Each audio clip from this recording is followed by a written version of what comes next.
Another brutal day for GM CEO Mary Barra. She faced some tough questions in Washington for the second day now, this time in front of the Senate, and some senators today even accusing General Motors of a potential criminal cover-up. This all surrounding the ignition switch defect that GM confirms is linked to at least 32 crashes and 13 deaths. I think it's likely and appropriate that GM will face prosecution based on this evidence. I cannot tell you why it took years for a safety defect to be announced in that program, but I can tell you we will find out. So, what do you do if you have one of the vehicles embroiled in the deadly recall controversy? 24-hour News 8's Joe LaFergie went to a local dealer to get some answers for you tonight. He's in studio right now with what you need to know. Joe? So if you're driving one of these cars, the advice from one dealer, park it.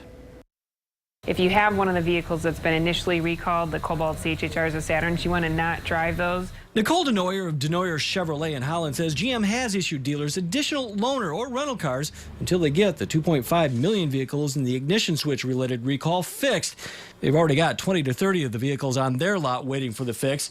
Owners of the Chevy Cobalts, HHRs, and the Saturn Ions should receive a letter from GM telling them to contact a dealer.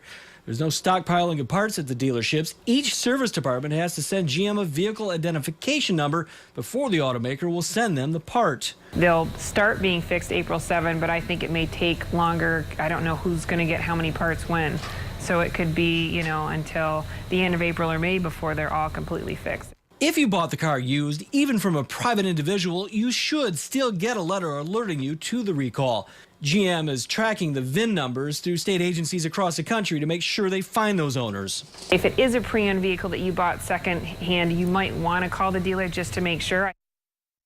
Now, along with those 2.5 million vehicles recalled for the ignition switch problem, GM's got a slew of other recalls out there. You can find them at woodtv.com. Many of those recalls are not safety related. Still, GM knows they have a PR problem. Denoyer tells me if your GM vehicle is under a recall notice, regardless of the reason, and you're not comfortable driving it until it's fixed, most dealers will put you in one of those loaners or rental cars.